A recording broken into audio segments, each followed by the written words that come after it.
Assalamualaikum warahmatullahi wabarakatuh. Salam sejahtera bagi kita semua. Saya ucapkan selamat pagi, selamat sore, atau selamat malam untuk Bapak Dr. Antar Rahmadi, STPNSC, selaku dosen mata kuliah Sifat Fisik Pertanian, jurusan Teknologi Hasil Pertanian, yang sedang menonton video kelompok kami. Dan untuk teman-teman yang ada di rumah, halo. Semoga tetap sehat dan tentunya tetap semangat dong kan ya. Baik, selama 10 menit ke depan kami dari kelompok 11 mata kuliah Sifat Fisik Pertanian jurusan Teknologi Hasil Pertanian tahun 2020 akan mempresentasikan hasil kerja kami tentang memahami desain higienis dan pembersihan fasilitas dan peralatan pemrosesan. Sebelumnya nih teman-teman, ada pepatah inginkan saya untuk memperkenalkan anggota dari kelompok 11. Yang pertama 1303612, yang kemudian ada Anissa Putri dengan NIM 2303627. Selanjutnya ada Salsa Bila Safa dengan NIM 2303635, dan yang terakhir Aulia Nisa dengan NIM 2303668. Langsung saja nih teman-teman, tanpa basa-basi kita ke pemaparan materi. Waktu dan tempat saya persilakan. Baik, di sini saya akan menjelaskan tentang persyaratan untuk desain higienis bangunan pengolahan makanan, bahan yang digunakan untuk konstruksi, tata letak fasilitas dan desain, serta Costaropoulos, yaitu desain pabrik pengolahan makanan dan bangunan pengolahan makanan. Next.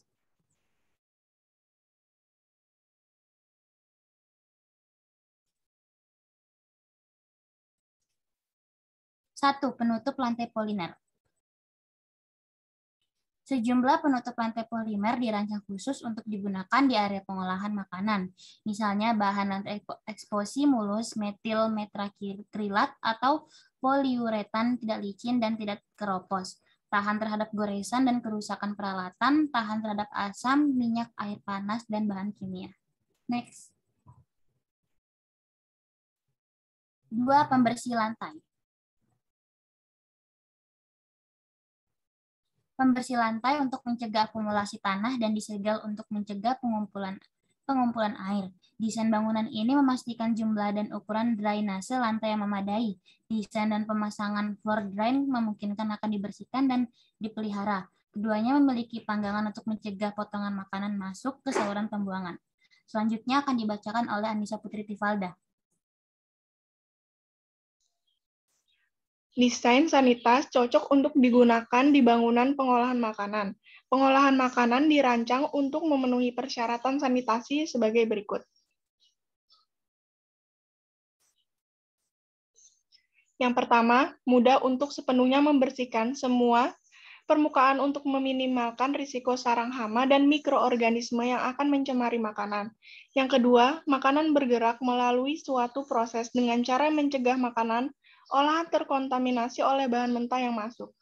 Ketiga, layanan utilitas disalurkan melalui gedung dengan cara tidak dapat menyebabkan penumpukan debu atau kebocoran dari pipa yang akan mencemari produk. Lanjut.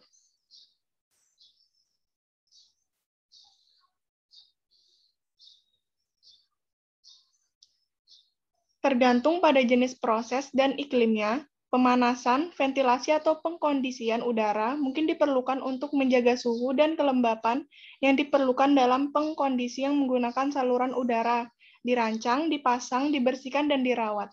Sehingga bangunan yang menampung proses yang menghasilkan debu seperti penggilingan memiliki fitur desain internal yang menghindari pencahayaan di area persiapan makanan di ruang pemprosesan. Selanjutnya akan disampaikan oleh Aulia Nisa.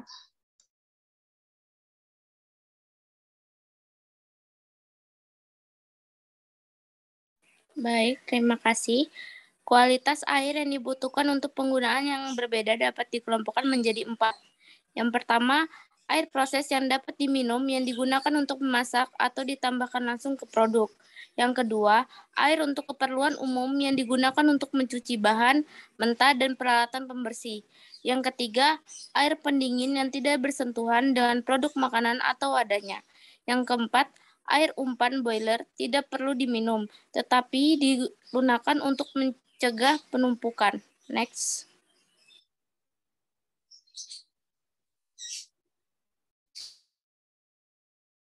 Sebagian besar jenis pengolahan makanan menghasilkan sejumlah besar limbah padat atau limbah cair dari pembersihan dan penyiapan bahan baku, tumpahan dan pembersihan peralatan dan area pengolahan.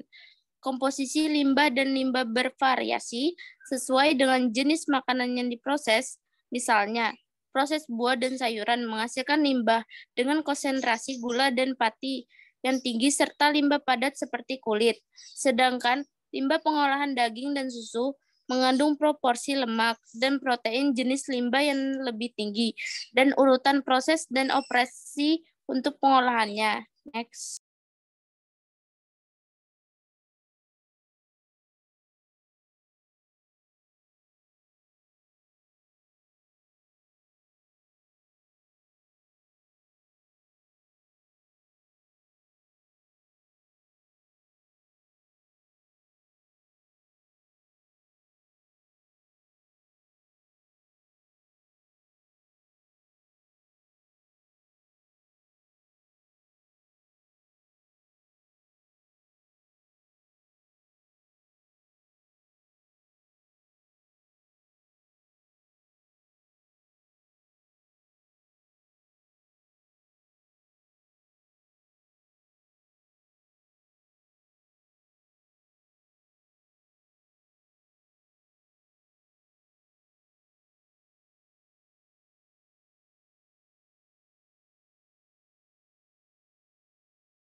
Mohon maaf atas kendala jaringan yang tadi. Saya lanjutkan. Sebagian besar jenis pengolahan makanan menghasilkan sejumlah besar limbah padat atau limbah cair dari pembersihan dan penyimpanan bahan baku, tumpuhan dan pembersihan peralatan dan area pengolahan. Komposisi limbah dan limbah bervariasi sesuai dengan jenis makanan yang diproses. Misalnya, proses buah dan sayuran menghasilkan limbah dengan konsentrasi gula dan pati yang tinggi serta limbah padat seperti kulit. Sedangkan limbah pengolahan daging dan susu mengandung proporsi lemak dan protein jenis limbah yang lebih tinggi dan proses dan operasi untuk pengolahannya.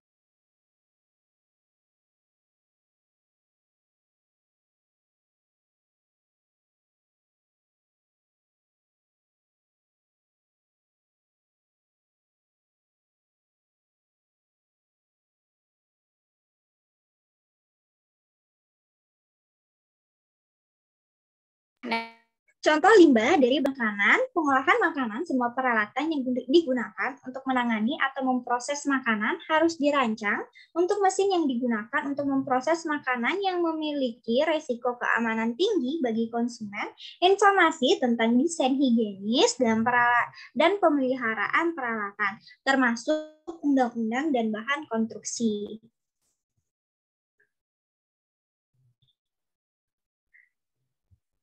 Permukaan peralatan dapat dibagi menjadi pertama secara langsung semua bahan dan permukaan yang kontak dengan makanan harus produk. Antara lain tidak relatif, tidak beracun, dan tahan korosi. Kemudian tahan lama, bebas perawatan, dan dapat diakses untuk inspeksi dan pembersihan. Kemudian karpet dan layar sentuh mudah dibersihkan untuk mencegah terkontaminasi oleh operator, terutama saat memproses makanan beresiko tinggi.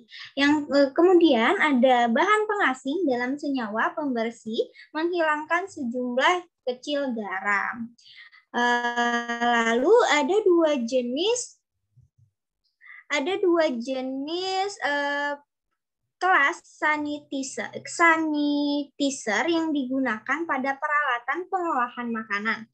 halogen ke permukaan yang akan dibersihkan dan bisa meningkatkan waktu kontak dari peningkatan suhu disemprotkan pada tekanan tinggi ke permukaan untuk dibersihkan ke permukaan tangki, pipa dan peralatan lainnya dengan resirkulasi pembersihan dan chip persip mengurangi waktu yang dihabiskan untuk pembersihan karena siklus pembilasan air peralatan.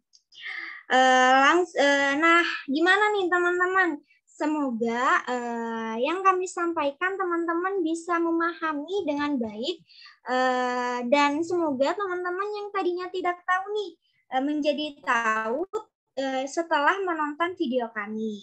Jadi, sekian yang dapat kami sampaikan tentang memahami desain higienis dan pembersihan fasilitas dan peralatan pemrosesan.